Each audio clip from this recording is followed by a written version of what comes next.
we'll see here in a sec. You see the little live thing? Mm-hmm. Yep. All right. Give it a couple seconds. All right. And welcome everyone to today's discussion. My name is Amos Joseph, and I will be moderating this, I guess, kind of not really impromptu, but this discussion that we're having today about, I guess, Kyle. We have these two guys here, Kyle, and we've got Ken from Media Shadow, who will be discussing the statement that actually was made about how the heavy-handed approach to responding to COVID-19 is more preferable to the softer approach. And since it's kind of the topic of the year, there's been a lot of discussions that I've seen online where people are talking about different approaches from different countries. But Kyle, since you're kind of the one that originally organized this, I guess I'll let you add give your bit on it. Yeah, sure. So all three of us have known each other for quite a while. I've known Ken probably the longest, and we're both members of Amos laughed at this description, but a sort of fellowship of shit posters that bait each other from opposite ends of the spectrum, but with the understanding that we're not like actually screeching and calling each other terrible people. We're just, trying to push the other people to make the best arguments and come up with the best jokes and banter. So pretty much I've just been watching from Australia, seeing America, from my perspective, just fucking implode, and watching all the Americans, especially on the right side of the aisle, just seemingly living in an alternate universe to what my perspective on all of this is. And I'm not trying to make it too much about my perspective. It's not like my lived experience. It's just like, right. To me, this can all be very looked at as objectively as possible, and it'll lead to, in my opinion, the conclusion that I'm going to try to argue for today. Now, just real quick, kind of looking at it, just as an understanding, Kyle is someone living in Australia. Ken and myself are based in the U.S. But kind of the thing is, it's not just sort of the Australia versus the U.S. argument, but it'll sort of look and feel that way, maybe a tiny bit superficially, but we're going to try to not make it that. I'm going to say a couple of things about where Australia went wrong. I'm going to mention other countries, and a lot of the time I think we'll be talking about it slightly more in the abstract, because I intentionally avoided making the central topic actually explicitly mentioning any countries for that reason. Right. It's more of the overall approach of a heavy-handed versus a softer-handed approach. Like, for example, like the U.S. Tends to be kind of more of the softer approach, whereas certain countries like Australia, or even like from my own background, the country of Taiwan kind of took a very strong approach and basically went to 0 daily cases by May of this year. Whereas many other countries are still, including the U.S., are still having daily cases, because of certain measures. So we're going to kind of look at that between just Kyle and Ken here talking. But I want to hand it over to Ken real quick to kind of give his take on everything, before we get into the discussion. Well, before we get all the way serious and no fun, I had a visual metaphor moment this morning where I was thinking about Kyle's argument, and then I was thinking of it made me flash to the Naked Gun movie with Leslie Nielsen, where Priscilla Presley says, "I practice safe sex," and then Leslie Nielsen says, "So do I," and then cut to both of them in oversized novelty condoms, their bodies head to toe. It's just kind of overkill to the point of absurdity. So how did you know what the Australian national uniform is now? Yeah, so that was what I first thought of. Was like, well, how do I, frame this in a funny way, right? Like, there's safe sex, and then there's like, well, this is just ridiculous. So my whole point would just be to try to acknowledge the ridiculous when and where it rears its head, and look at, as you say, like try to be attached to the reality as it actually presents itself, and base our political response more as sanely as we can in the midst of, like, just today, I think Trump, it was a big news story, like Trump, lied and told people it wasn't a big deal, even though behind the scenes he was saying it was a big deal. It's like, well, yeah, do you guys not remember the fucking toilet paper shortages we had? Like, if he would have said the sky is falling, like, at the president, this would have been, in some ways quite a bit worse if everyone had just, like, thrown their hands up and said, oh my God, we're fucked. Yeah, I do agree.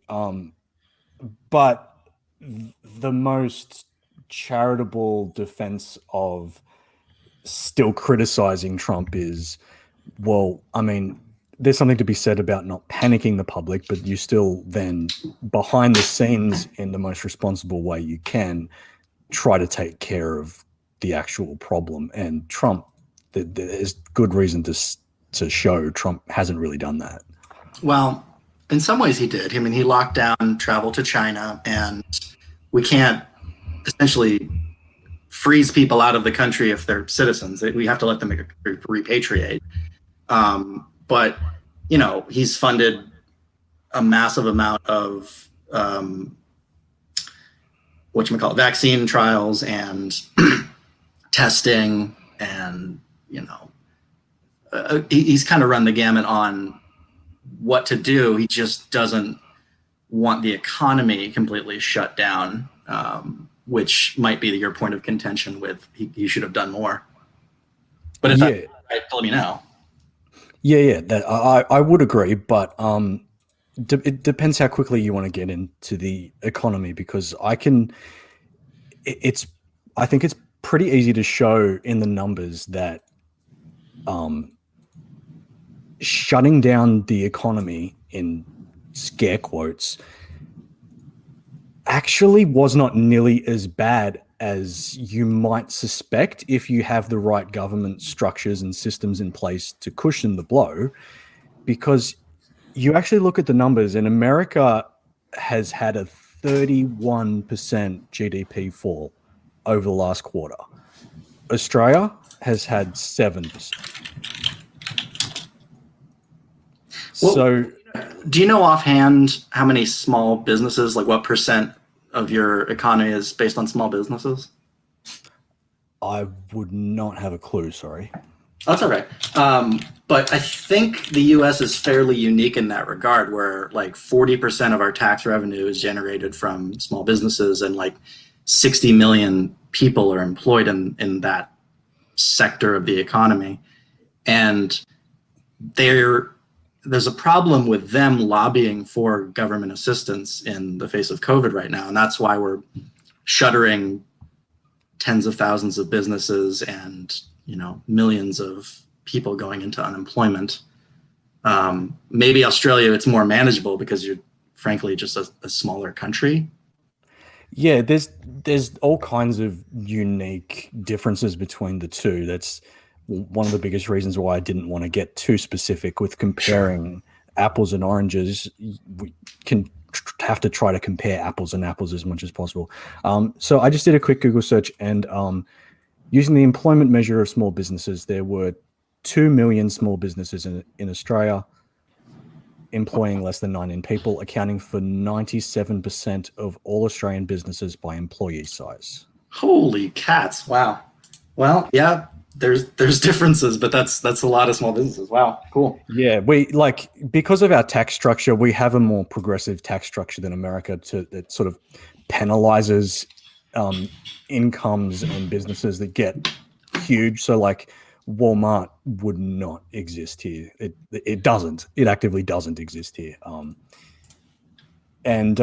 So one of the big things that Australia did to cushion the blow was, and I actually don't know exactly 100% how they structured it, but our welfare system here is called Centrelink, and they introduced a new payment scheme that they called JobKeeper, which is similar to a welfare payment, but it was paid, if I remember correctly, to the company itself. If the company basically submitted an application and said, our business has been heavily affected by coronavirus, can you give us this amount of support for each employee we have that will help us keep these employees on payroll for the duration of the crisis? And then the government has set like an end date to the payments so that when everything is basically back to normal, the payments will end, and hopefully the government will basically have subsidized the businesses through the crisis. And that's, it remains to be seen exactly how effective that will have been. Like, maybe there's been some businesses that have just irrevocably been affected and will close down permanently. Yeah, it sounds don't like know. Your tourism section is kind of SOL because it was reliant on so many foreigners coming in.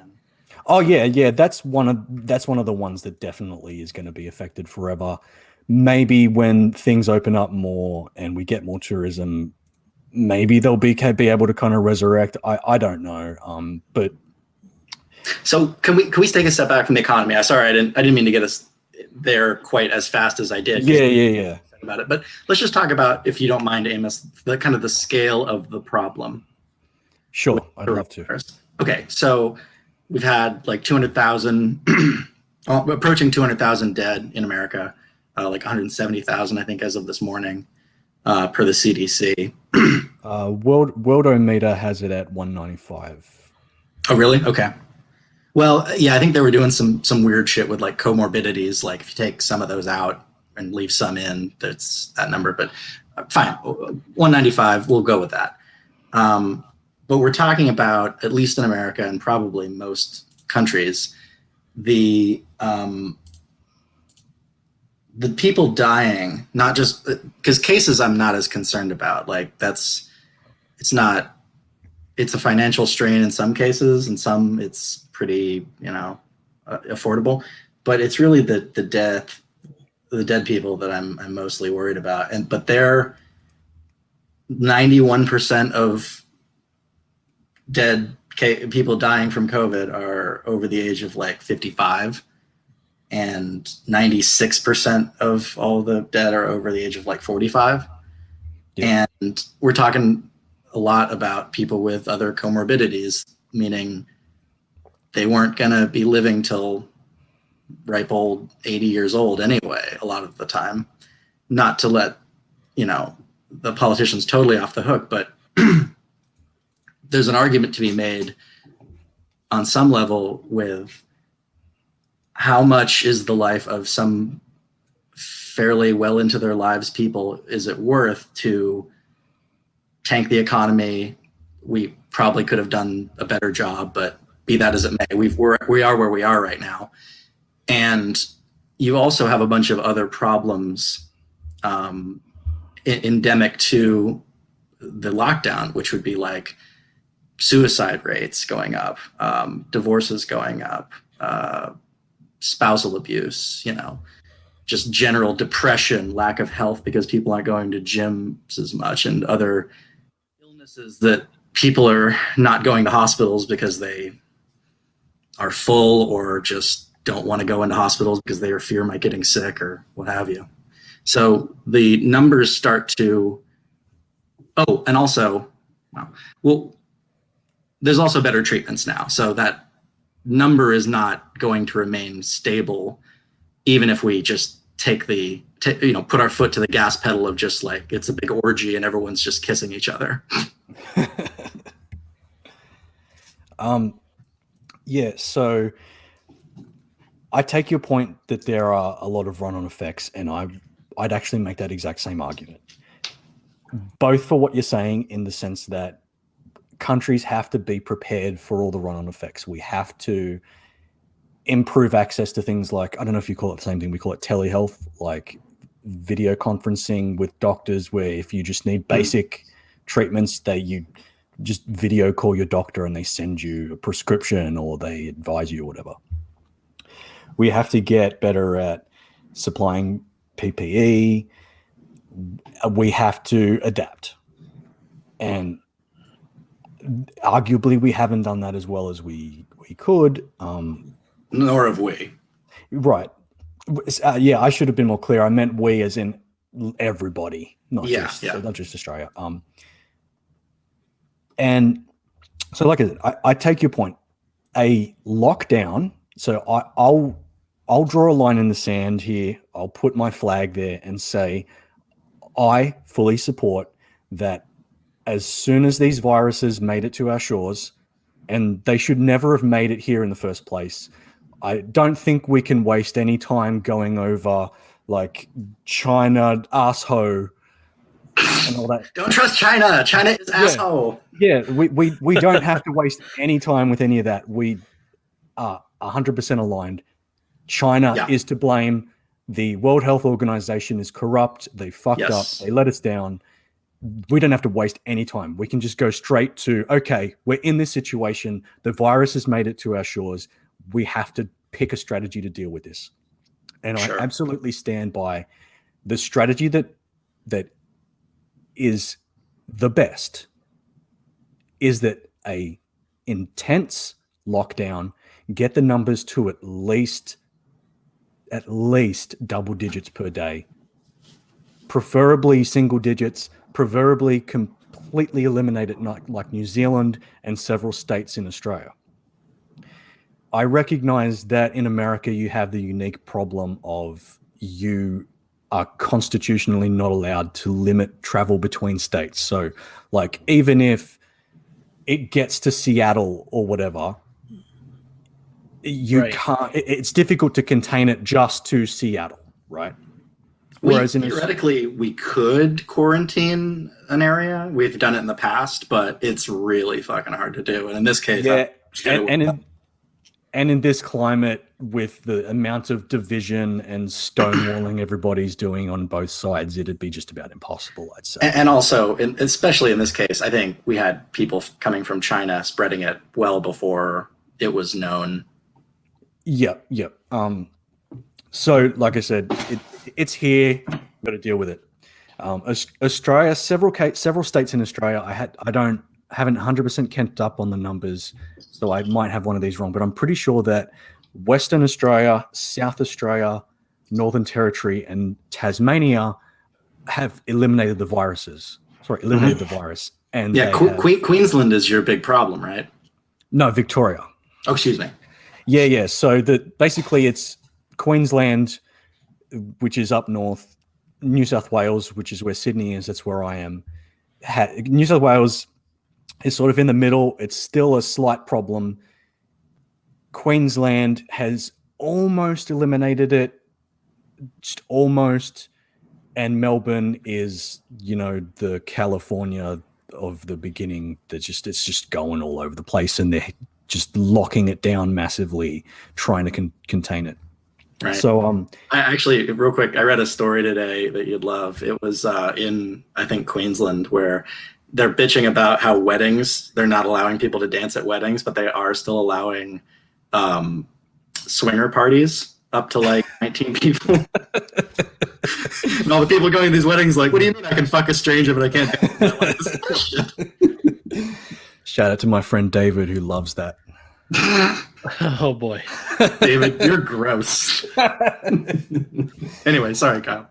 Yeah. So Australia, it's fairly easy, and someone who's familiar with Australian law can correct me and say why I might have the why wrong, but I don't think there's a legal protection against states closing off their borders or anything, because Australia takes like biosecurity and drug smuggling and I'll say contraband smuggling very seriously, and gives border agents and all that a lot of leeway to combat those problems. And sure, after Homer Simpson released all those frogs, you had to take exactly.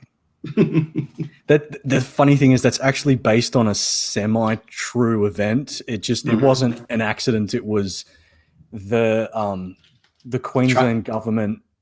The Queensland government imported these cane toads, believing that these cane toads were really good at controlling crop pests. Yeah.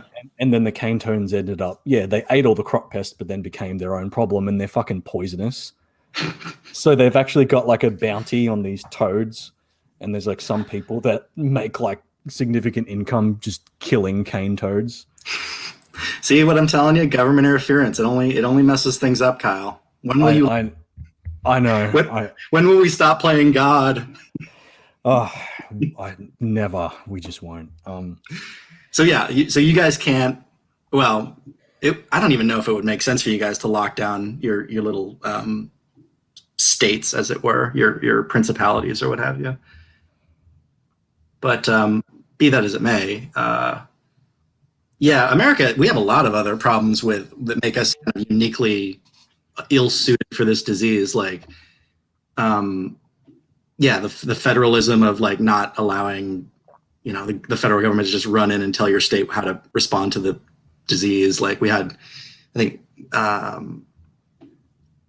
Iowa or someone today just said like, no, we're not shutting anything down, and we don't even have mask rules. We're just like letting it hang out there and just being free. And what's the federal government to do other than make suggestions? So just to sort of be clear, do you dislike that fact? Would you like there to be some kind of amendment to say, like, in this kind of emergency situation, the federal government can override and say, no, this is serious national biosecurity. You're not allowed to make these lax laws. Would you support that, or do you like the way it is? The short answer is no. I don't want them to put that into the system, because if you kind of study our history as America, we have this like mythology about states' rights, which is never really panned out. And in times of crisis, we do just overstep and just make apologies later and pretend like it didn't happen. Like, Abraham Lincoln suspending the writ of habeas corpus without congressional approval, or, there's plenty of other examples. I'm just not thinking of it at the moment. But the ethos of freedom and self-governance is, I'd like to keep that, because it's like, I was at a bar recently in Texas, and they're going out of business because they don't serve, like 51% of their sales are not in food. And so the Texas government just said, fuck you, you can't open. And they just said, we're protesting, we're going to open anyway, fine us or whatever. And I'm there, and the guy's giving this speech, and then afterwards they do the Pledge of Allegiance, or not the Pledge of Allegiance, the national anthem. And everyone's taking their hats off and singing, and they get to the part where it's the home of the brave and the land of the free. And I'll be honest, like, you call me a bitch, but I choked up. Like, what are we if we're not the home of the brave and land of the free anymore? We're just some other shithole country.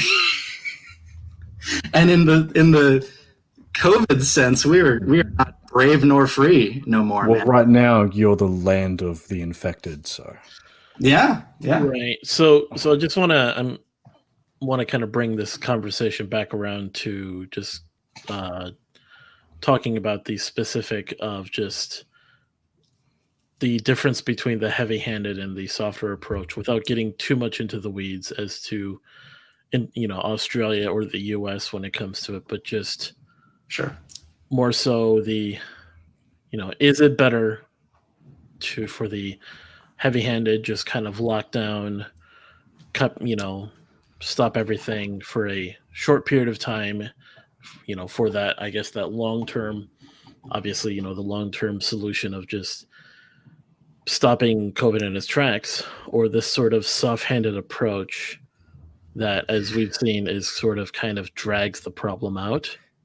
yeah. So It's sort of at the expense of just, trying to maintain as many of like states' rights and freedoms and such to, not disrupt the economy too much.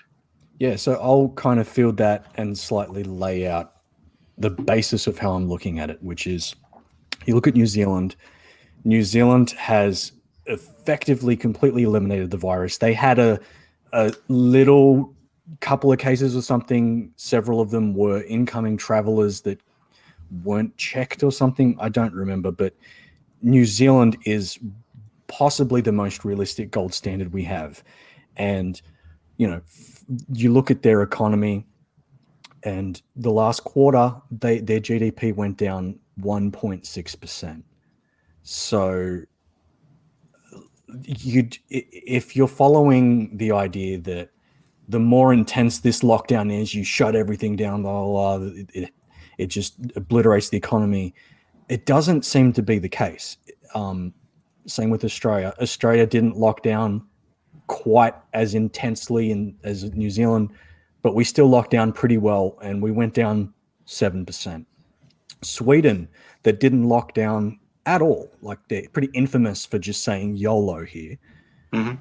They went down 8.3%. And like, you kind of have to ask why. What's going on here in Sweden if like heavy-handed government interventions are not responsible for this 8.3% GDP drop? What is? I'm not an economist, I'm not an expert. So one of these economists or experts in this topic can correct me, but it seems pretty reasonable to me that economic health and the general social health of your society doesn't just come down to businesses being open all the time, businesses running constantly, everybody being at work as much as possible. You know, that's kind of a bit of a Marxist idea of like the labor theory of value, like just keep putting labor into the system and you'll get value. Like, not really, right? The economy responds to what people value. And people value being able to have family gatherings and not worrying about if grandma's going to drop dead. People value being able to go outside and not have to, you know, engage their amygdala every time they see another person and go, oh shit, that could be someone with coronavirus. Keep like 1.5 meters away. People value the feeling that when there is a serious crisis like this, that the government is going to do the one thing that a government should do. Like, unless you're the most hardcore ANCAP out there, who just, and that's an entirely different argument. The most hardcore ANCAP out there thinks that the government has absolutely no job. Just end the Fed, crush government. They're illegitimate 100% of the time. The government has a job, and the most bare, basic, like, rallying idea of there being a central federal government is national security against foreign threats, whether that's, you know, an invasion of Chinese drones dropping weird seeds or a virus. And, you know, people in Syria that don't feel like their government is going to keep them safe against terrorist attacks then don't have very good social health right now. You know, people in Sudan and Somalia whose governments are barely functional at all, if they're even existent. That's terrible social health. Mm-hmm. No, well put. So what I'm saying is that people value the feeling that these big problems that governments are uniquely structured and formed to solve is capable of solving them and will solve them, right, and will cushion the blow as much as possible. Now, before we move over to Ken, I just want to kind of, I guess, set this up too, since we're about almost half an hour into this discussion. Kyle, I want you to define, I guess, in a nutshell, to summarize, like, basic criteria for what would you consider to be like the heavy-handed approach, as we're kind of seeing the different sides. Like, what kind of government measures do you think are just basic to this heavier-handed approach that you think is more effective? And then we'll have Ken define what is the softer approach, like, you know, and it doesn't necessarily have to be what your countries have done, or even just, but maybe a combination of different policies from different countries, kind of like your ideal heavy-handed approach for Kyle, and then of course the softer approach for Ken. So go ahead, Kyle. Okay, sure. So there's obviously a bit of a hindsight is 2020 effect going on. You know, when our countries were trying to decide what was going on when they were trying to decide what to do, they had limited information. so I'm not going to hold any of their mistakes too much against them. But basically, what Australia and New Zealand have done with wiggle room to adjust for specific situations.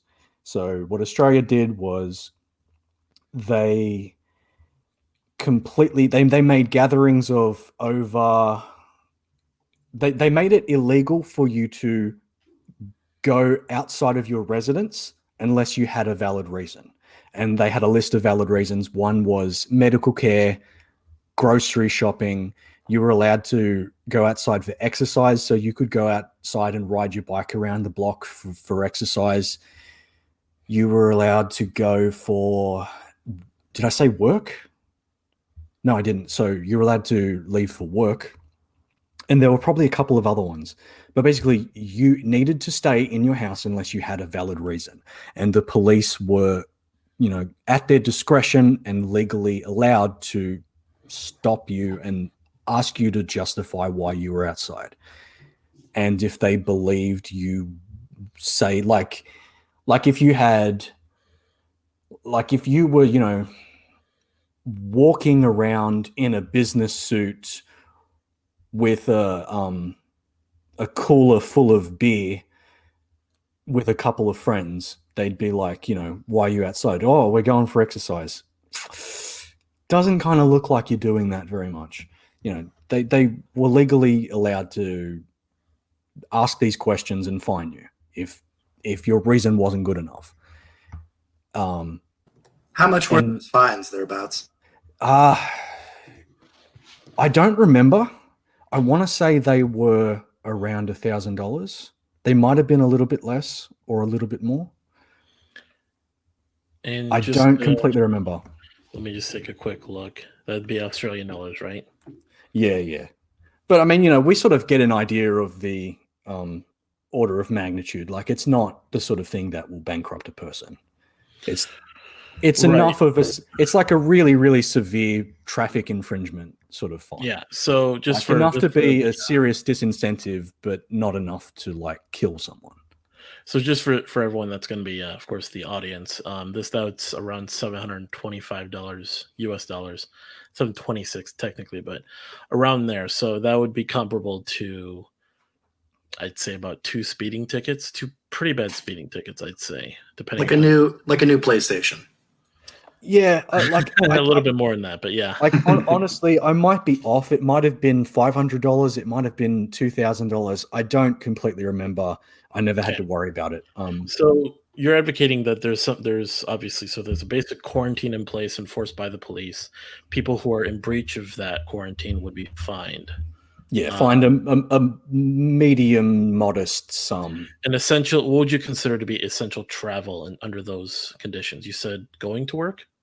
Yeah, like I said, they defined it very well, and I didn't hear of any stories of somebody being fined unjustifiably.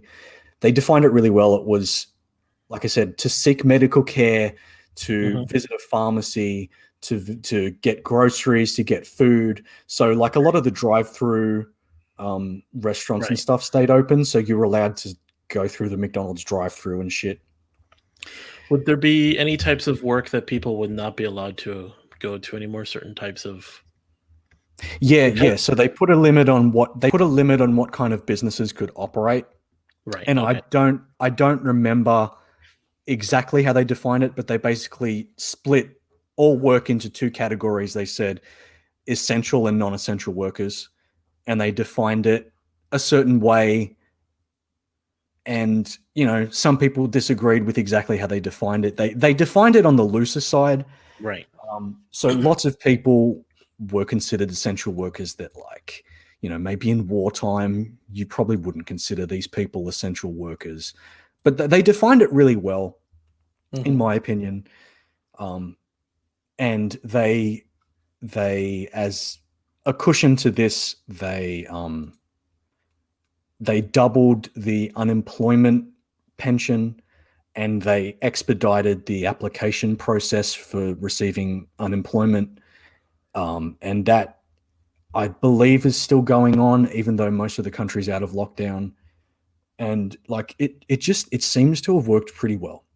New Zealand, I think, went even harder and limited the amounts of businesses that could operate even more strictly.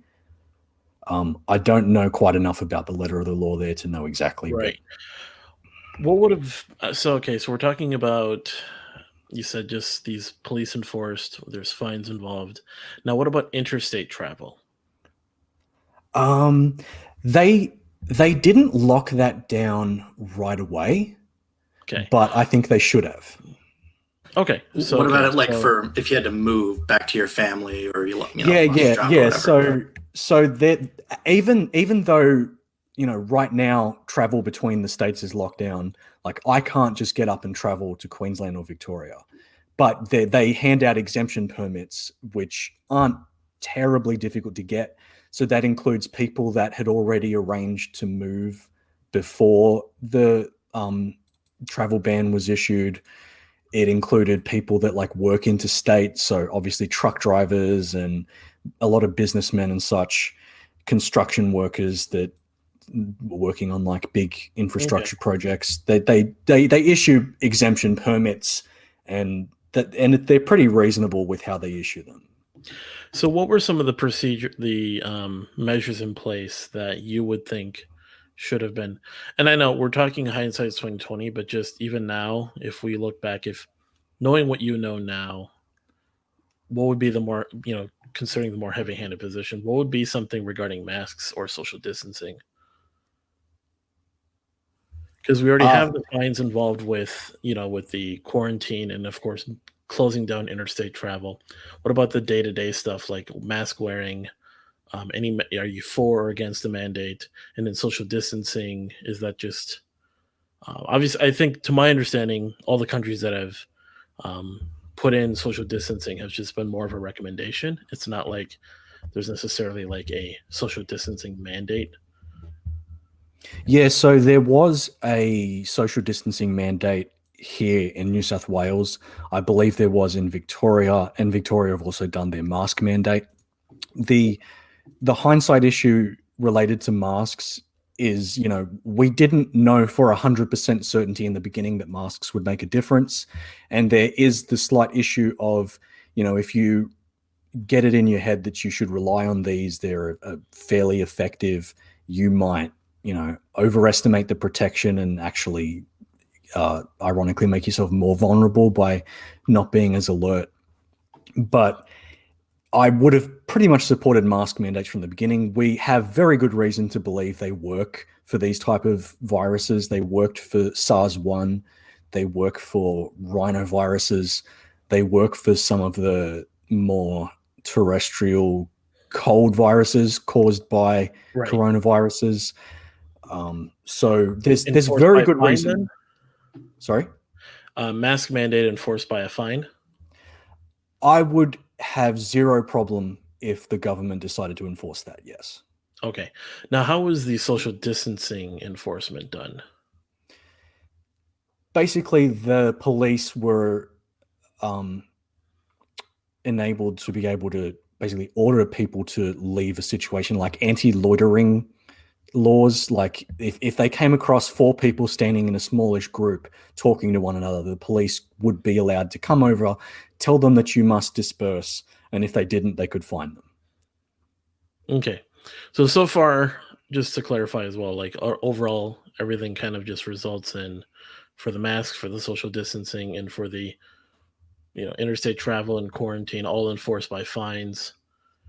Do you have any, in terms of this heavy-handed approach, do you have anything that goes beyond a fine in terms of like I think some of the more severe infringements should result in jail time, and they can even put off actually going through with the sentencing until this is all over, but like a future promise that you will be jailed at this date or something. I don't know if that would work. I might be. What types of infractions would you say? Yeah. So there was this case here where these 2 girls traveled from the center of Victoria, where this like massive infection super spreading was going on, traveled to Queensland and lied to Queensland borders about where they had been.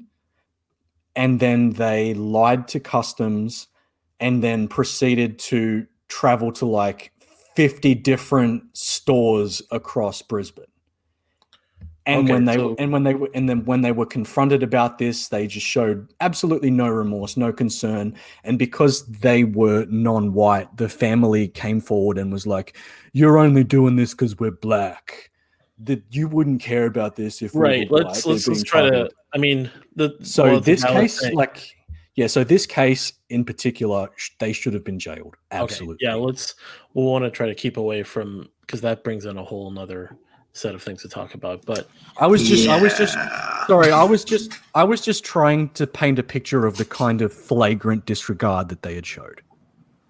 Right, yeah. So flagrant disregard for the quarantine and just showing this real, I guess, contempt for contempt is also just willingly creating more, like becoming a huge vector of transmission across multiple states and multiple locations. Yeah, that's so. As much as I want to get my points in, Kyle, can you also talk about like business restrictions? Like, has the government stated that certain industries have to remain closed?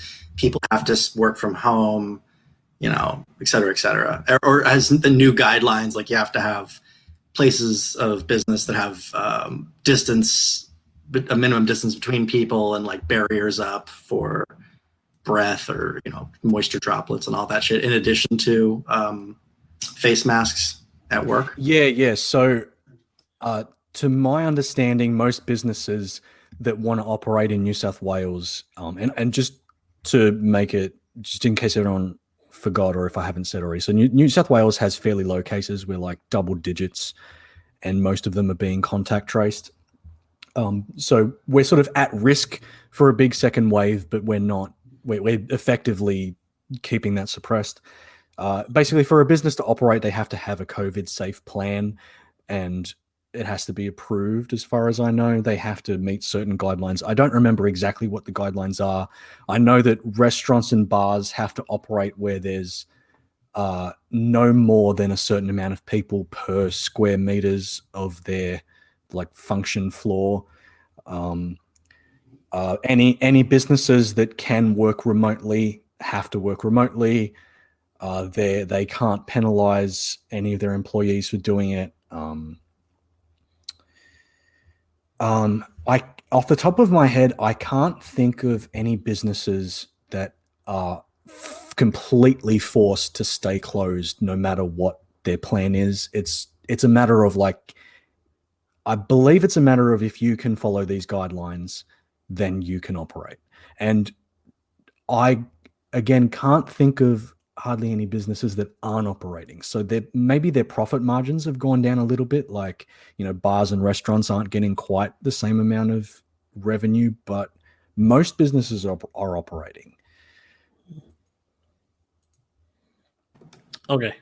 I think that covers most of just kind of the common, I guess, things that governments were enforcing there. So just to recap again. Restricting, well, you said so, shutting down interstate travel, police enforce quarantine with fines, of course, then enforced mask mandates. Now, did you say you were for the enforced social distancing mandate as well? Yes. Okay.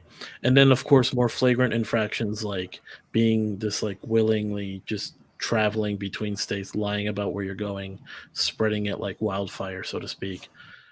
Deserves jail time. Yes. That pretty much covers kind of the basics of just a more heavy-handed approach. Yes, and I would support stay-at-home orders similar to what we had here in New South Wales at the absolute minimum until you got down to double-digit daily cases. Right. So harsh lockdown. In what kind of population size, though? Well, here, New South Wales has a population of, if I remember correctly, 5 or 6 million, maybe a little bit more. Let me quickly, New South Wales population. Sorry, 7.5 million. So New South Wales has a population of 7.5 million. And it was basically get the daily cases across New South Wales down to double digits. Right. And once you do that, then you can relax. Not relax completely, but relax from the severe like a transition restrictions. out of that kind of thing. Yeah. Okay. So with that, we're going to move on over to Ken to kind of explain, I guess, your position as a more softer approach, like what sort of things you would kind of just in those same categories, interstate travel, quarantine enforcement, mask mandates, social distancing mandates, as well as anything else that you feel would be relevant to kind of those types of categories. Sure. As far as the stay-at-home order, I forget which states did and which states didn't actually have that, but I stayed home for a good couple months in Oregon at the time, and it didn't do all that it was kind of promised to do. God only knows why. We might be just a nation of kind of anti-authoritarian, jerks or what have you. I actually moved during the pandemic from Oregon to Texas for work. So I would say it would be really hypocritical of me to say interstate travel is a no-no. Although like islands like Hawaii or New Zealand would be exceptions, I suppose. Kyle, what was the GDP or the downturn economically that you said Australia had? What was the? Let me grab it up. Was it like 4.8 trillion? 7% drop in our GDP.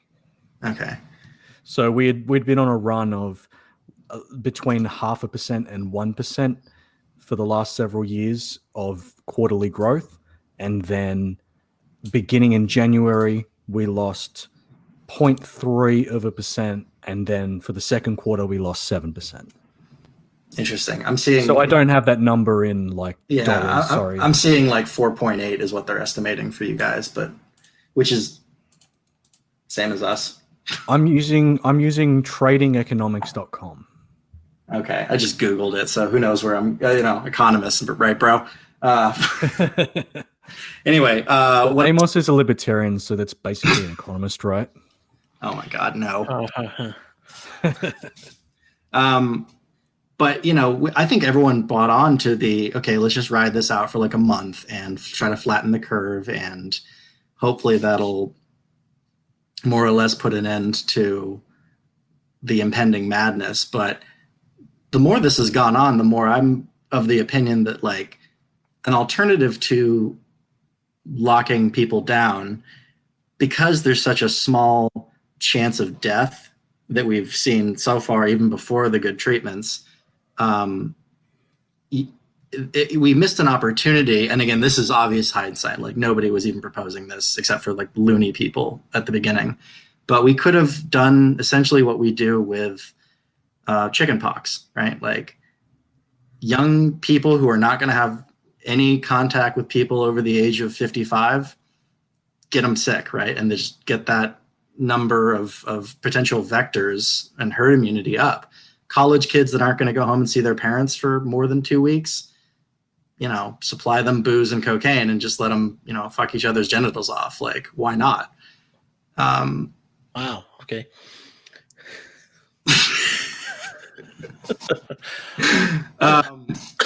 I don't, it's more about the freedom to go where you want and do what you want. Like this whole ethos of like snitching on people for endangering others when you're standing on a street corner with your friends strikes me as more than just unhelpful. It's kind of like, I don't know. It's not something I want to encourage in my fellow countrymen. Right. But what if they were a commie? Well, that's the thing. I can't. I'm also becoming a hypocrite because the whole Nancy Pelosi hair salon thing. Oh man, if I could fine her for that, ooh, that was a goodie. Yeah, I'll add that if I were American, I would probably just be a boogaloo, burn it all down, just like you corrupt, hypocritical expletives. Like what the hell is wrong with those people? They're just Well, I don't want to get into too much of like America bashing, but you're not wrong. And the problem is we also have a lot of other shit going on. We had the hurricanes, we had the crazy fire going on in California, and the political divide, which is everything's Trump's fault and everything is been blamed on Trump, and they've obstructed him at every conceivable turn. How'd that Russia investigation turn out? How'd the fucking Kavanaugh Supreme Court nomination thing turn out? Okay. Blah, blah, yeah, blah, sorry, blah, I wasn't trying to bash America. I was more trying sort of. I know you weren't. I'm trying to explicate my position without constantly relying on the fact that America is like weird and also in the midst of a bunch of other serious problems. Yeah, right. I was trying to sort of say, I actually empathize with the Americans that are just really cynical about all of this and are like, oh, I can't trust these guys. Like, I empathize with these people very much. But so I guess what is the problem with just having a more directed approach towards the elderly, right? Like people who are out of the job market, if they're over 65, they have Social Security. We just like have more people working to support an economy that can support these people, and also have like more law and order going on because less people are like out in the streets, setting fire to Portland and, however many other cities have crazy shit going on. And then like just making sure they're getting prophylactic hydroxychloroquine and vitamin C and D if they're in risk groups. And young people, the risk to younger folks like under 45 is truly negligible, and limiting their freedom to go out and do shit, like it's really on you if you kill grandma, right? Like you have to live with that. It's the libertarian why can't I do cocaine argument, right? Like I'm a responsible adult. Like there's a bunch of heroin addicts that would ruin their lives, but that's not me. Like just let me do cocaine. Okay, so just one quick question before I try to answer.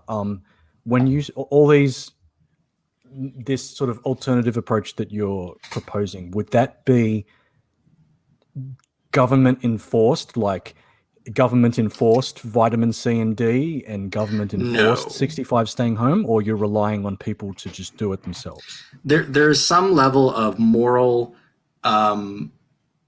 hazard you take when you have serious health problems like obesity and hypertension, and you just weren't cursed from birth with having, type 2 diabetes or something like that, right? We all understand that smokers in America, there's like 500,000 smoking-related deaths a year, right? Like why have we not shut down the economy, decades ago? Because that's been the case. Why have we not shut down all of the roads in the country because 30,000 people a year die in accidents, et cetera, et cetera? To the extent that smoking is not contagious, we have, like, you're not allowed to smoke where other people can be affected by your secondhand smoke. And it just so happens that this doesn't tank the economy to do that. Yes. And I'm just saying the people dying from this are, by and large, already sick with other, Yeah, but that's the thing. Right? Like that they brought on themselves. But that's not necessarily true. There's a host of medical conditions that make someone susceptible to this virus that aren't brought on themselves. Yeah, I'll concede that a huge chunk of them are, say, smokers and obese people. But the vast majority, Kyle. Is that true? What do you think? It's like AIDS patients and people with lupus? No, it's fat Americans. Come on. But that's like, okay, hang on. Some Americans just decide to live way too long and then they get sick. This doesn't. America has some of the highest rates of obesity in the world, right? Sure.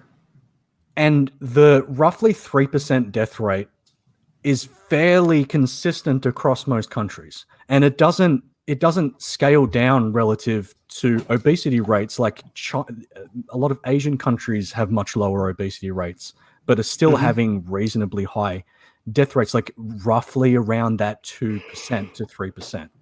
So I don't think the majority of these are obese people. Like you said, you already said the majority of them are old people. Yes, the vast majority are over. So, and of the others, you've got people with all kinds of immune diseases. You've got people with vascular diseases that they were born with. You've got people with like cystic fibrosis. You've got people with. Let me cut you off. I understand all that. I will grant you that there are some very unlucky people that any new virus would take off the grid if it was rampant enough, right? Fine. We don't shut the economy down for that every other season, and nor should we. But we spend billions and billions and billions of money protecting them with healthcare. Who is we? Everybody. Like, even though you don't have universal healthcare, you still have like disability payments, and people still rack up shitloads of money in medical bills that they don't pay and then gets fronted to taxpayers. Let me take this another direction real quick. So the CDC came out with a number that was like 6% of COVID deaths in the Americas, or in America rather, were purely non-comorbid. Yeah, right? so this will get into the argument of like what would you define, like, and you'll probably just say whatever the CDC does, but what would you define as a perfectly healthy person with no comorbidities that doesn't fit?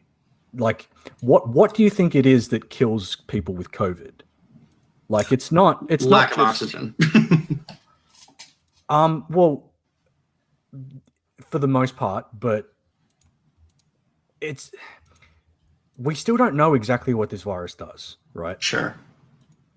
So, okay, in addition to the 6% non-comorbid thing, we also now have a readily available steroid called dexamethasone that cuts the death rate in very, very sick people by a third. So the 3% death rate is now 2% of confirmed cases, which I think we've talked about this before. Those confirmed cases number is obviously high. I'm sure you'll have some problem with me saying this, but the whatchamacallit, help me, Amos, the Antibodies? The antibody, yes, the random antibody testing is showing crazy higher infection of COVID rates compared to the confirmed cases that we have.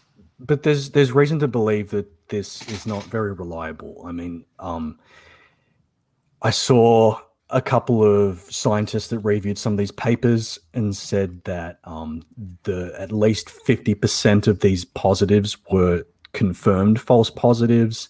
There's a multitude of different tests available, and none of them have been approved by the FDA, as far as I know.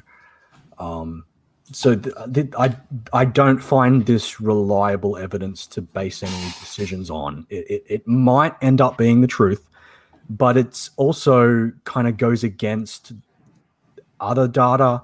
We have data from Korea and China of roughly the R0 rates of the virus, showing that with no controls in place, you'll have an R0 rate of about 5, maybe slightly above.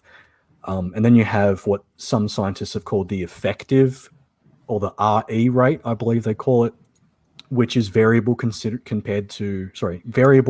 with consideration to the specifics of an environment, depending on the severity of the lockdown, depending on the density of the population, how they live, because like the initial SARS outbreak back in 2000 and whatever spread like wildfire, but it turned out that it was really only because it occurred in this location that all of these people were like living like sardines with bad filtration and shit, right? So sure, that petered out because it wasn't actually as infectious as we feared based on the initial data. But the spread of this virus, we understand it fairly well, and even if we double the amount of cases, so we current, according to Worldometer, current worldwide case numbers are 28 million, of which 6.5 is American. Even if we double it, so even if we say there's one unfound infection for every found infection, that's still 13 million, and that's still a death rate of 1%, above 1%. Well, and in what time frame? Because we're going to have, again, better treatments and we're going to have vaccines in fairly short order. Sure, but that's the thing. We're going on 6 months since the initial pandemic. So I'm not willing to say, oh, well, let's just not do nothing. We'll just wait until we find a treatment and stuff. I'm not willing to do that, and I don't want my health authority to do that. Hold on. So let's bring it back to I want to clarify a few points with Ken. So go for it. When it comes to the softer approach, since we did address Kyle's more harder approach, heavy-handed approach, interstate travel, restricted, banned, or completely open? Completely open. Okay. Quarantine. First off, would you be for or against any sort of quarantine, like stay-home order, shelter in place, any of those, whatever terms the state uses? Yeah, I think like nursing homes might make some sense. Only for nursing homes? What about any other type of home, just regular residence? Prisons would be nice if we could keep people in prisons during this whole Okay, no point taken. I agree. It would be nice to keep people in prison. Right? But no, I mean prisoners in prison. But in terms of, so with the rest of the civilian population, would you have any sort of quarantine? No, I don't think. It would have to get to a level of death and decimation to the population that it's like truly staggering. Before it would be just overwhelming. There would just be an outcry. You have to do this. So quarantine for at-risk population being old people as you're defining it. And of course, keeping prisons with just the prisoners. And for the audience as well, Ken is referring to how in the U.S. there's been problems with, because of COVID, there have been early releases of criminals that have then led to reoffending. Violence, yes. So which is a separate thing too. So yes.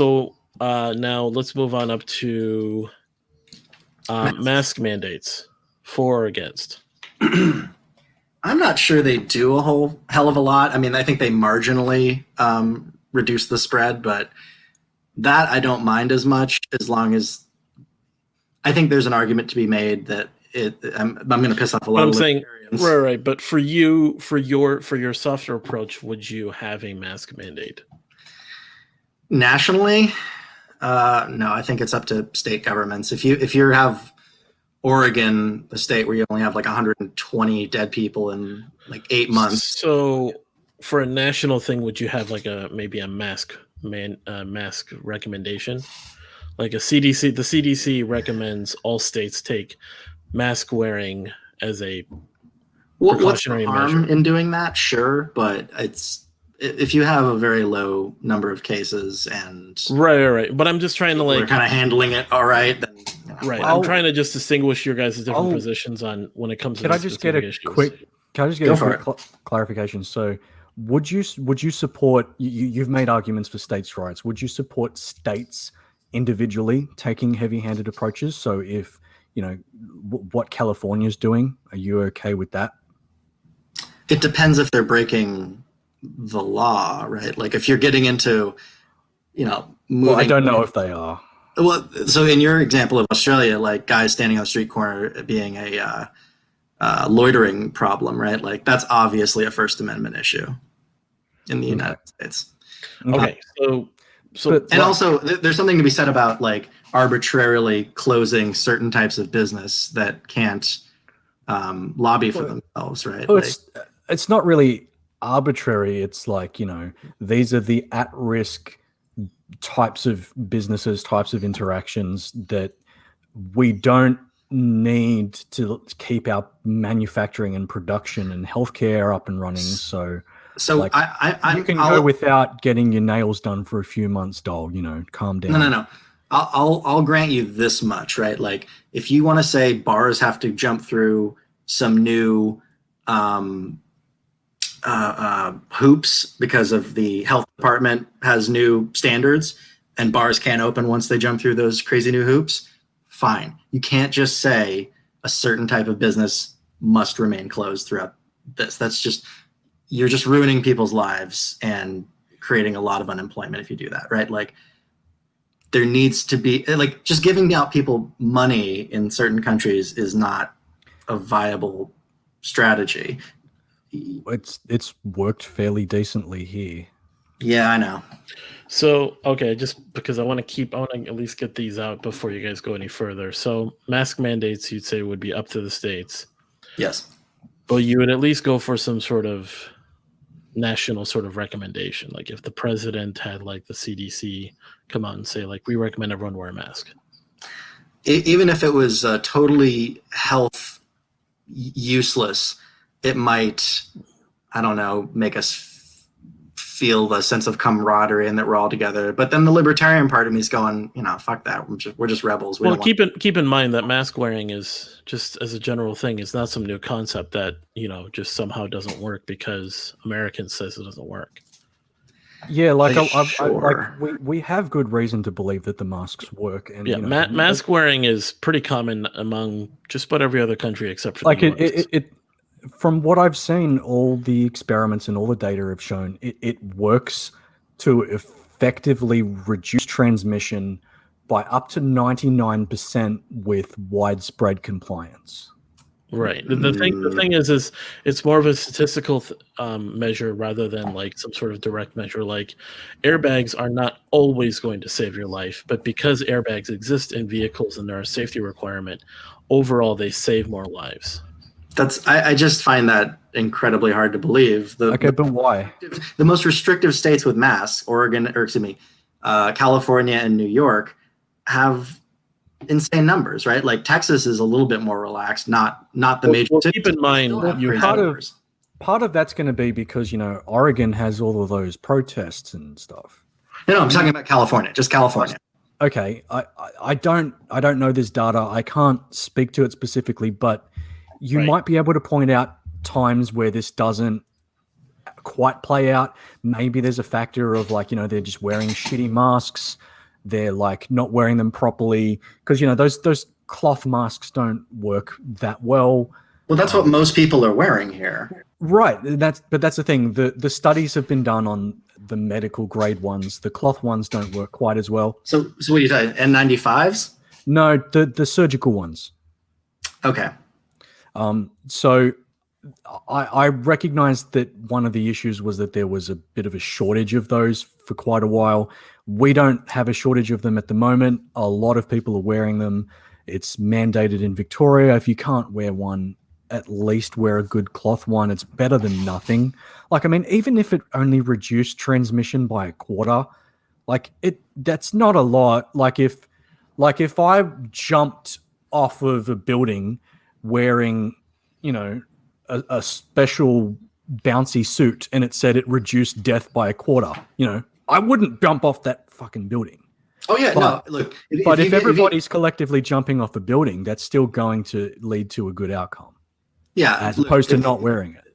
If you show me reliable data that it reduces the death rate 5%, I'm on board with the surgical mask. But the cloth it's not mask that it reduces is what I death have a rate, as it reduces just transmission rate. Sorry, the transmission rate. It could reduce. It could have the effect of reducing death rate by decreasing the viral load someone takes on from the initial infection too, which limits the ability of the virus to spread to the other organs.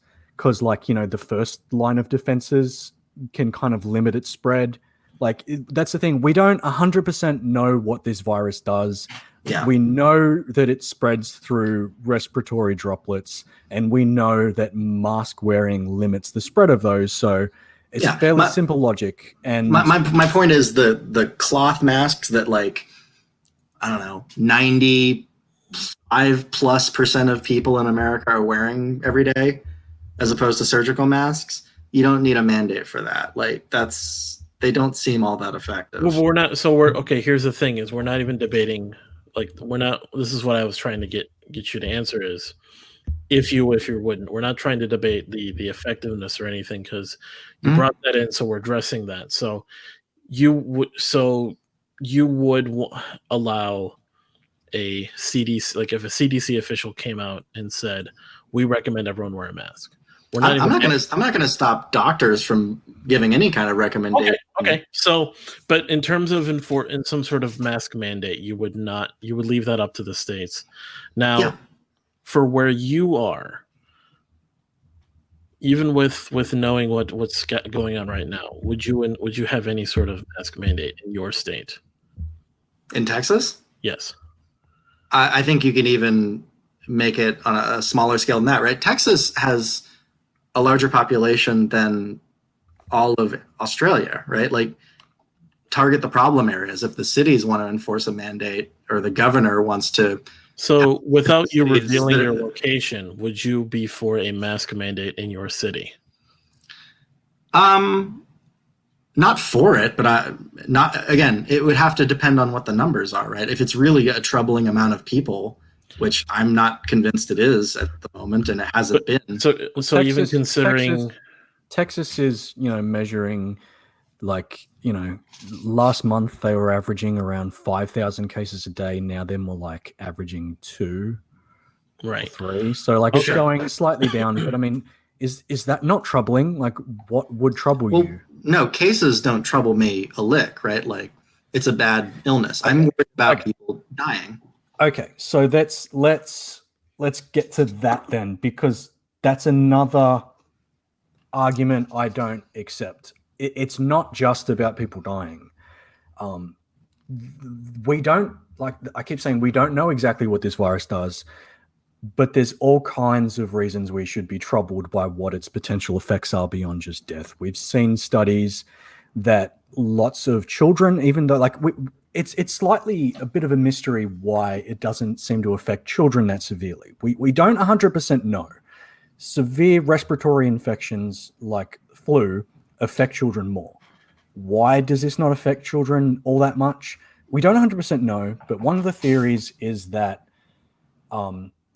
it works by basically the body's immune system overreacts to it, and it causes severe inflammation all around the body, especially in the vascular system, which ends up having run-on effects on other organs like the brain, the heart, and I believe it's the kidneys. So, we see most patients that have died, we see in the autopsies that they have severe vascular damage, they have severe kidney damage, they have severe, I believe, clotting. And so with children, it could simply be that like their immune system isn't that strong, and in this case, it works to their favor. They're not overreacting to it in the same way, but we're still seeing, markers of inflammation around the body that are indicative of things like Kawasaki disease. We could be seeing a huge spike in learning disabilities. We could be seeing a huge spike in damage to lung capacity, cardiovascular fitness. We don't know. We don't know. I'll grant you that we don't know. The lung capacity argument, I think, is pretty spurious, and you have to know lung tissue gets replaced fairly quickly. As far as what else we don't know, fine. I'll make you a trade, right? You trade me the question mark on the why am I blanking on this? The it was COVID bodies. Yeah, I have COVID. You trade me the question mark block from Mario Kart on antibodies, and I'll trade you the downstream effects health-wise of young people getting COVID, because there's been reports, yes, and there's been some fairly alarming ones about like lung tissue damage, or we just don't know, right? Like it could be really bad, or it could be not anything bad at all. Okay, so I found one study here with the Centers for Infectious Disease Research and Policy, retrospective study of 57 adult patients that had COVID, found significant lung impairment in the recovery phase, particularly in patients with the more severe disease. 75% had abnormal pulmonary tests. So without going too far into, again, keeping it on track with the heavier handed versus the softer handed, I'm still trying to get the last points of Ken's points. Oh, I'm sorry. Yes, we can wrap that up and move on to better things because we're running out of time. Yeah. So okay, just to recap for everyone. Open to interstate travel. Stay at home only for. I mean, we kind of, as a joke, kind of just threw in the whole prisons thing, but mainly like place populations, like nursing homes, stuff like places like that, but not for the general population. We didn't touch the 6 foot. No, I know. I'm just recapping because we Okay. have a lot going on in between each point. And then, of course, mask mandate. You said would depend on numbers, depending on the state. Even though I'm trying to kind of work it down, trying to negotiate to say like, even with what you know now, would you have any mask mandate? It really just depends, is what you're saying. Yeah, if it's wildly out of control and right, so it depends upon the state. If the hospitals are completely fucked, then maybe. Right. Well, yeah, and that's the really, really soft-handed approach then of there's a lot of factors that have to go sideways, upside down for you to really have any sort of stronger measures. Now, when it comes to social distancing, and of course, just considering the fact that you and I being here in the U.S., the social distancing thing really hasn't been some sort of a enforced thing, but only when it comes to the fact of like large gatherings. And I probably should have addressed that one too with Kyle, with the limitations on large gatherings. First off, but with social distancing, would you be for any sort of enforcement on social distancing? So like cops dispersing a small group of people or a crowd of people that they see in public? Me? Kyle? No, I'm addressing that with Ken now, and then I'm going to kind of bring it back to the final point of large gatherings, because since he brought that up, I forgot I should have added that. So we'll get back to that in a second. No. Unfortunately, it's a hard pill for me to swallow because we've been having so much civil unrest, and I would prefer that go away. But if they're actually being peaceful, they have every right to risk their own health and the health of their neighbors by standing, See, that's where we get to the point of I don't agree. I don't think you have a right. Right, and we're trying to kind of like figure that out. So back to Kyle real quick. When they start being violent, then they should absolutely be dispersed. But I don't accept violence being the only point of limitation. I think that this is an unprecedented situation. We haven't had a viral outbreak like this since the early 1900s. So yeah, the threshold of where intervention comes into play is kind of the difference between physical violence and, of course, a bio threat like COVID-19. Yeah, and I mean, there's like at the absolute minimum, if I had to put a number, people working in probability and intelligence and stuff, they put probability numbers. The probability that this would be absolutely catastrophic with no intervention, to me is at least 40%. In my mind, it's closer to 65, but it's at least 40%. And that number is way too high to take a chance. We're seeing deaths, all over the place in huge numbers. Yes, they tend to be older people, but so what? Do we not have a social obligation to protect older people? I'd really like it if the government protected my parents. I'd really like it if they protected my older neighbors. I'd really like it if they protected my wife's parents. I feel like this is the function of a government, and that's what they should be doing. There's so much reason to believe that this is a serious problem, and even if they don't die, we're seeing lots of evidence that this could have severe, long-lasting comorbidities. And this isn't even factoring in the economic impact of doing nothing. You know, Sam Harris made the argument really well and really early that everybody that compares the economic impact of heavy lockdown to no lockdown is making the false comparison of heavy lockdown with coronavirus to no lockdown with no coronavirus. And they're not properly running that thought experiment through and imagining all these run-on effects that are going to come with having COVID-19 going through your population. We're seeing it here, even though cases here are in the double digits. Sometimes they get down to the single digits some days. But people, you know, are still hesitant to have babies. They're still hesitant to go on vacation with their friends and family when they're going to be in close proximity to people from other locations. There's sporting venues and arenas are still limited in how many people they can have in one location. You know, imagine having to spend 9 months without seeing your grandma. If you're like a 12-year-old kid and this woman's been in your life since the day you were born and she's like your favorite person, and now, sorry kid, you can't see grandma, you know, COVID's around, we don't want to spread it to her, she's got to stay in isolation. You know, people with children and adults that for any number of reasons could have some kind of morbidity issue that makes them at risk to death from the virus or serious long-term damage.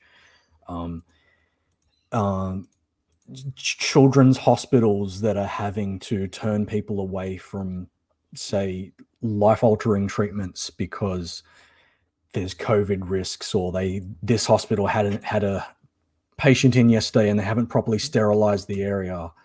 The amount of businesses that are going to have to keep a huge list of temp workers in the payroll because, you know, oh, this person's been exposed to someone with coronavirus, so he has to self-isolate for 14 days and can't come into work. Or someone that knowingly has the virus and can't come into work. Like, going with the idea that this virus has spread way more than it actually has by the official numbers. So, you know, the antibody tests, I think they said the basic estimate was 10 times the amount of people were testing positive for these antibodies. Correct. So even if that's the case, that's 60 million American citizens that have had the virus. And if you know, want to have any kind of, like, the bare bones response to this is, you know, if you're a hairdresser, don't come into work if you have the virus. So how many hairdressers is that having to take off work? How many businesses is that having to close? How many temp worker shortages are we going to have? Well, how many people are not going to see their grandmother? The disease typically lasts something like 2 weeks, right? Like, if a hairdresser gets COVID, we're not talking about her losing her job. But what if they do? Like, so many people live paycheck to paycheck. So many businesses are in the red. You're talking, the difference in that scenario versus what we're seeing now is astronomically different. Amos, can I hate to cut Kyle off, but I want to give a freedom spiel for a couple minutes here, and he's been going off on longer tangents than I have, whereas I've kind of been getting interrupted. Do you mind if I just kind of blurt it? Yeah, go ahead. Yeah. And while you're doing this, can you like superimpose an American flag waving in the and background? some fireworks and an eagle? Okay. Oh no, don't do that. You'll start a wildfire. With a gender reveal. Okay. Yes, granted to everything you said about the role of government is to protect people, and we should be wanting to protect our elderly. And I'm not at all discounting that elderly people's lives matter as well as other groups' lives matter. So if literally safeguarding life, meaning not allowing people to die, is primary in what we care about, then the phrase "give me liberty or give me death" would be a non sequitur no one would have ever spoken, right? There are things that we value as a people, and I think broadly people should value these things higher than just merely having a life, because life is not just a lack of death. It's the freedom to do things while you are alive worth doing, right? People putting off having babies right now, or how many people, divorces are spiking right now. The economic cost of that is like $15,000 a pop, not let alone all the kids that are going to be fucked up in 10 years because their parents, didn't like each other enough to like be in the same house for a couple months. You got, I know personally like 2 people who have been relatively sane their entire lives that are fucking suicidal right now. And I don't know, 3 couples on either divorced or right on the verge of divorce. It's the problem is not just economic. It's not just psychological. It's not just health other than COVID that's being, swallowed up by the harsher, heavy-handed response to COVID in my country, which is what I primarily care about. Like, it's also an attitudinal problem that's also mixed in with a bunch of other political, problems we're facing for reasons not connected to COVID. But my God, if we give up certain things now, we're not getting them back, and the attitude pendulum swings in a way that I am just not at all comfortable with. And if okay, but we got them back. And if there's some number of people over the age of 65 who are already out of the workforce who die 5 years earlier, right? That's okay. So that's five years for that person, right? That we're all not dead, but we're wasting huge chunks of our lives. Like think of it this way. And this is a kind of counterfactual, and this is where I'll end it, and then you can respond and whatever. But okay, so if we just had self-driving cars, which would allow us all to like read books or do something more interesting with our time than just piloting an automobile, right? That would not be making another baby. That would not be curing cancer. But what it would be doing would be drastically changing the life of, billions of people who drive automobiles every day to have more life, where they're not doing nothing, or doing nothing of substance. That has a value. People, losing their businesses by the tens of thousands, their life savings, losing their houses, losing their families, losing their lives to despair. It's not nothing. And I don't think we should get too comfortable making decisions from the top down about who the unlucky ones are, when nature can do that somewhat for us, and we can respond as wisely as we can with medicine, but not authoritarianism. My biggest problem with that is that most of these, they're bordering on predictions about what's actually going to be a consequence of the lockdowns are just not happening. Maybe some of them would be more severe in America because your systems are just less anti-fragile than ours. But like I said, Australia locked down intensely, New Zealand locked down even more intensely, and their GDP's fallen less than America's. Barely. But New Zealand is not at all similar to America. It's a 2 islands with 5 million people on it. Yeah, I'll leave New Zealand aside, but the Australian Eastern Seaboard is not terribly different to the American Western Seaboard in terms of population density. You have more, but not orders of magnitude more, and we did it. I'll tell you what we has nothing. New South Wales has double digits. I'll tell you what we do have magnitudes more, right? You have 30 million people. We have over 300 million, something like that. Our GDP is, even if you take into account the population difference, it is much higher. And you had this line earlier about how it's a communist ethos that we work so hard. the Protestant work ethic is a serious difference between America and everywhere else. We beat Japan and Germany at working, right? Right. Like working, it gives us a sense of purpose, and with our It gives everyone a sense of purpose. well, of course, unique to America. But we need it more than most places. Okay, like, does it have to be financially compensated work? Because most people here, when they went into lockdown, did things like learn new skills. You know, my friend, learned how to play a different instrument. They picked up a new martial art that they watched YouTube videos and learned some of the moves. You know, everybody with exercise equipment in their backyard got fit. It wasn't government mandated sitting on your ass twiddling your thumbs wanking off. It was, okay, you're limited in the amount of places you can go temporarily and make the most of it for a little while. And people did it, and now we have our lives back. I can go anywhere I want almost within the state. I can't go to other states, and that'll probably change fairly soon. In fact, Japan and Singapore, I believe, have just offered Australia to open up a travel bubble if they can work out the details. So, we'll have travel back and forth between those countries. The state borders will probably open up soon. But even then, like, New South Wales is a really big state. I don't need to go to the other states. We don't. This idea that you give up X and Y and you're never getting it back is just, maybe it's true in America. I don't know. Like I said, you guys have a different system.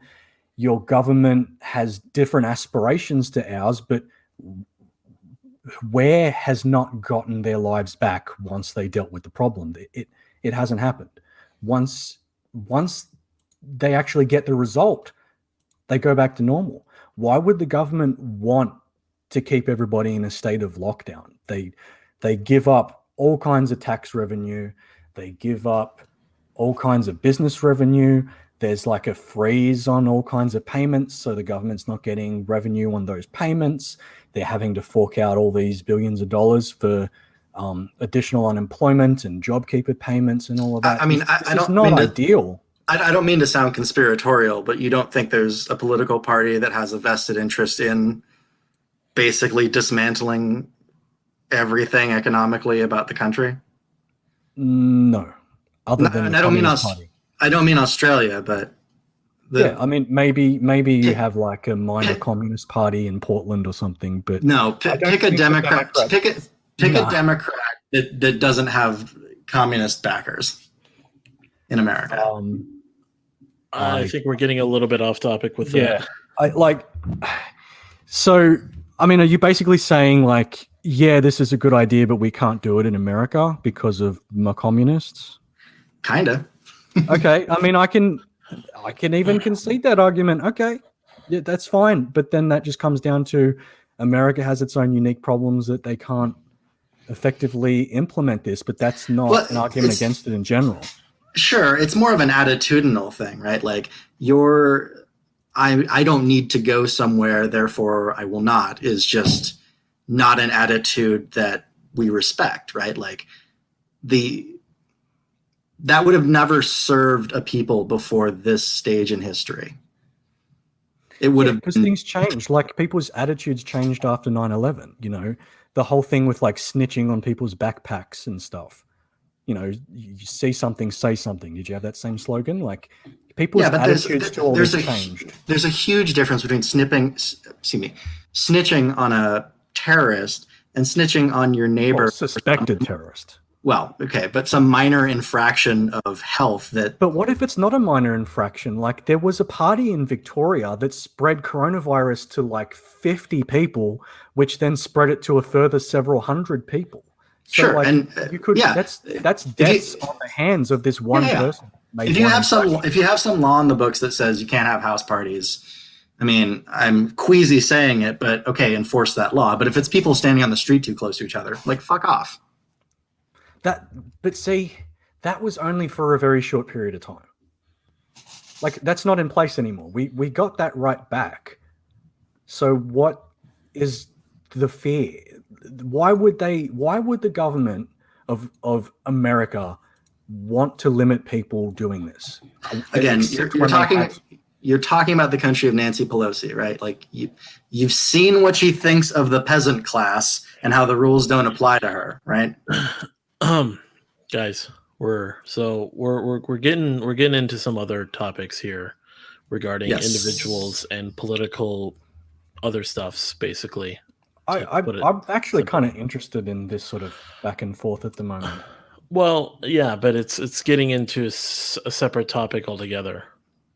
But I think it's almost sort of illuminating the fundamental perspective difference, which is that, you know, Ken is approaching this as like, well, I absolutely do not trust my government to do this responsibly, so I'm absolutely unwilling to hand them over the power to do this. And I'm saying, well, okay, I do. I'm fine with it. And if that's all that it comes down to, then we don't have all that much disagreement. Like I said, is it surprising to you, Kyle, that I'm a conservative and that I base most of my political identity on conserving the basic rights of the United States? Like, that shouldn't be much of a surprise. Whereas I've dated like a girl from New Zealand who I was like, man, you really are from the land of no worries, and that your government kind of takes much better care of you. And it would make sense that your political of the world is far different from mine, but you know. So you guys have both basically taken very different stances in terms of Kyle has stated his more heavy-handed approach, while Ken has pretty much given a very open approach to just more of just letting people make their own decisions. And the only thing where you put any sort of restrictions or stay-at-home order in place, the quarantine, was just at-risk populations, mainly old people. Yeah.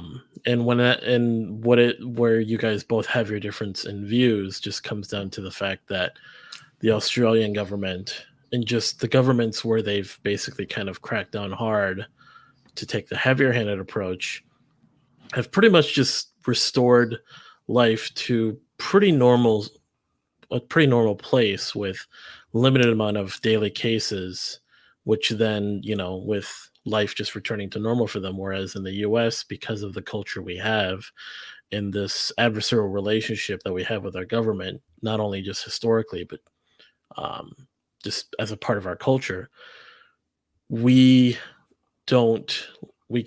difficult for the populace, even the among just the more even the less I guess less radical side, just the people who aren't even conservative or or left leaning, that would be more just kind of full lockdown, be with that full lockdown idea.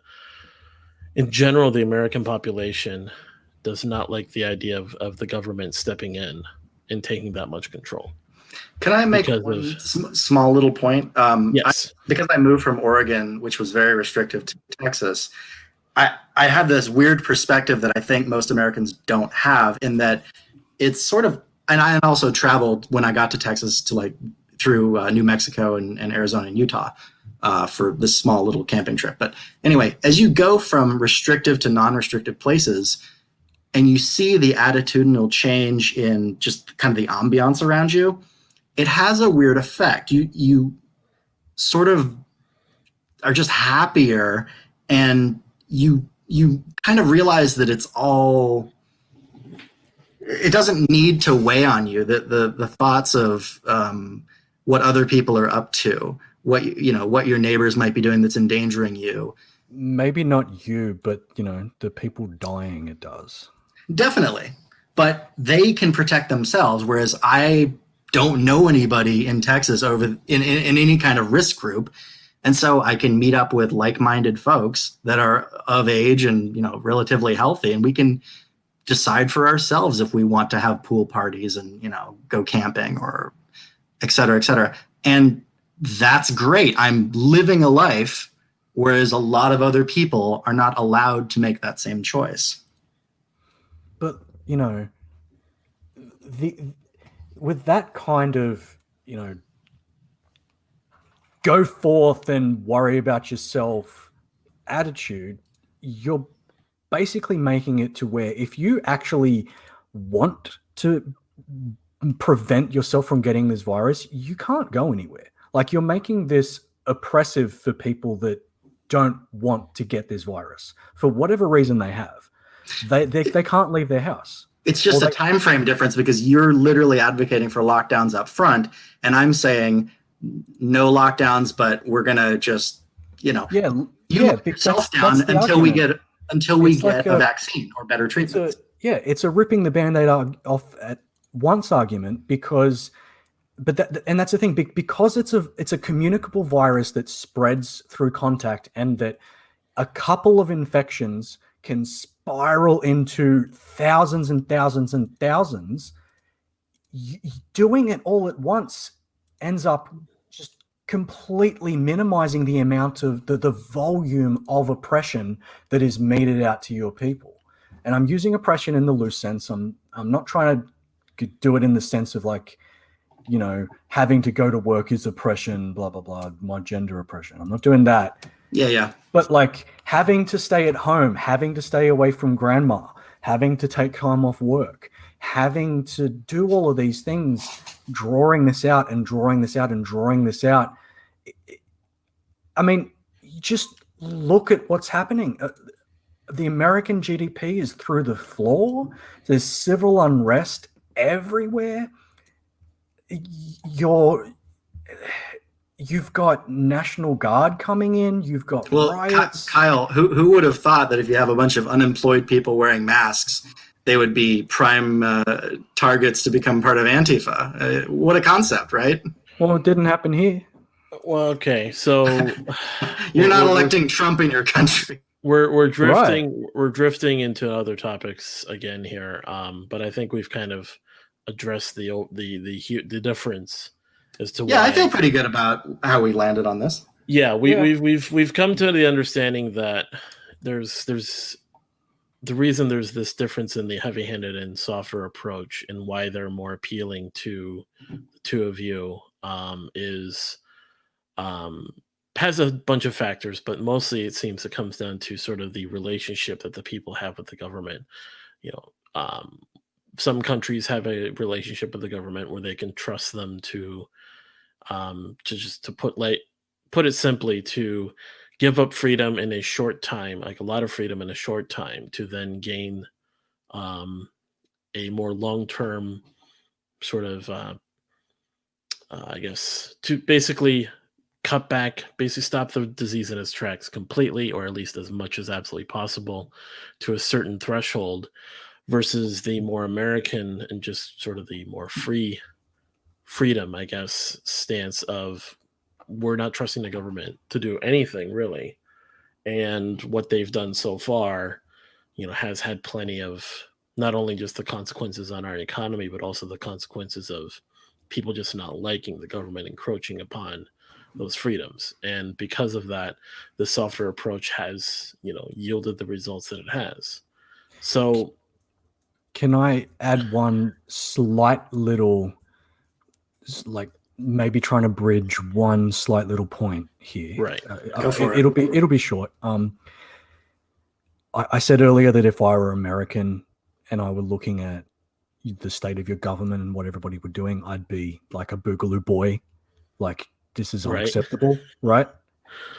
I take that exact same line. Like, if I were living in America and I was seeing the way your federal government handled it, and I was seeing how the CDC and individual states and the general public response to it, you've got people on one extreme that wearing a mask is just a virtue signal, and they don't actually care about grandma. It's just a virtue signal.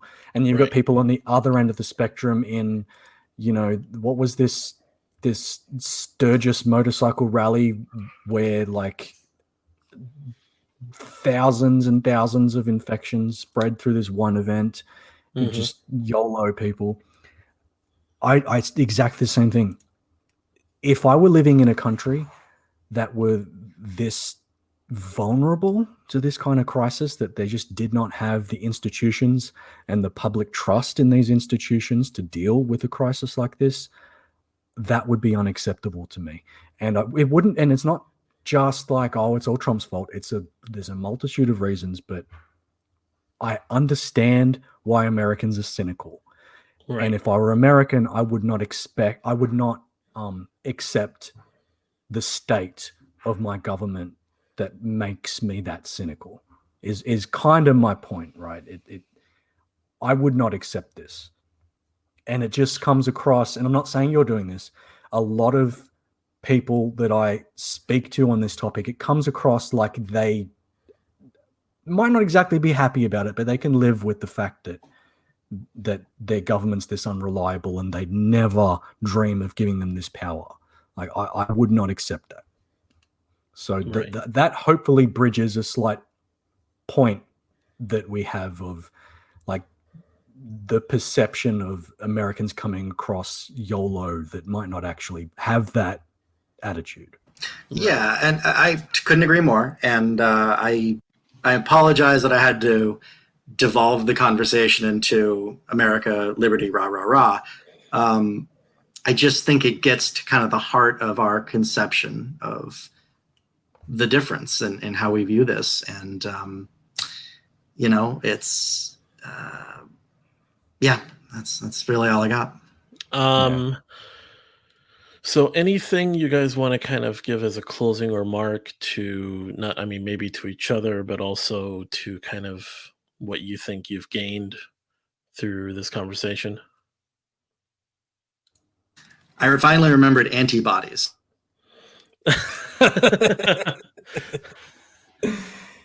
I'll just say,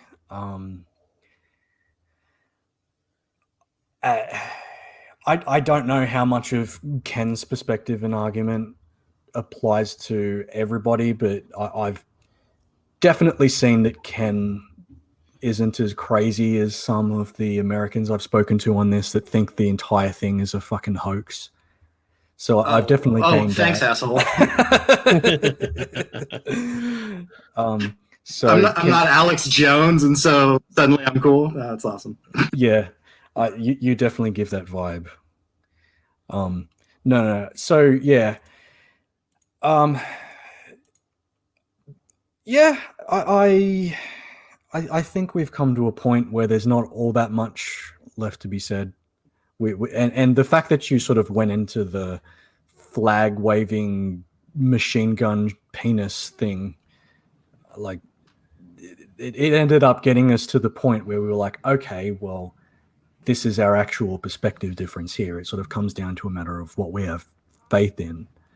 I mean that like trust, not religious faith. Right. Sure. Okay. Any final thoughts there, Ken? I think it was John Wayne in Rio Bravo, maybe. No, not Rio Bravo. One of the Searchers, perhaps, where he said, I think a man's only good to one oath at a time, and I made mine to the Confederate States of the United States. I think you have to have a kind of hierarchy of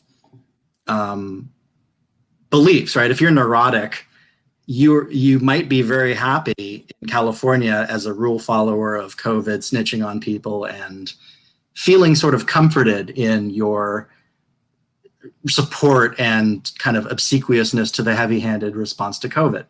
I could see myself being that because I'm a rule follower, but my rules that I put at the top of that rule hierarchy are the foundational kind of mythological, freedom-loving, we're brave and liberated people who, do great things and are not going to be held back by even our own government, but, least of all some piddling microscopic disease that, kills less and less people nowadays, but and also we have better treatments, and also it only kills old people with health problems and blah, blah, blah. But anyway, getting back to the main point is, that's at the top of my hierarchy, right? Like, I'm not going to surrender my idea of the primacy that those notions take in how I conduct my life and how my nation should be run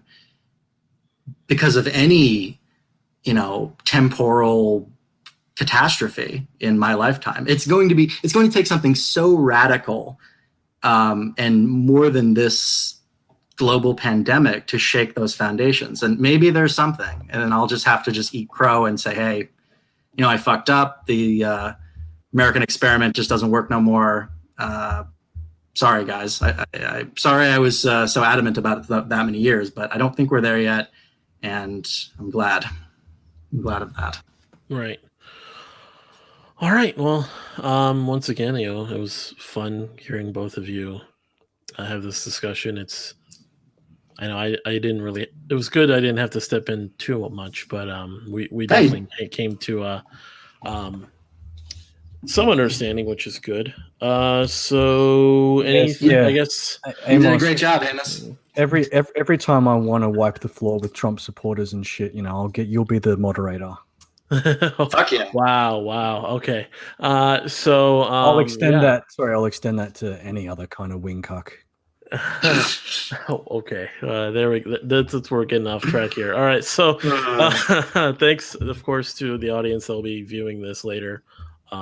We will be seeing everyone some other time. Yeah. Thanks, guys. Later, Kyle. Later, Amos. Who knows what evil lurks in the hearts of men?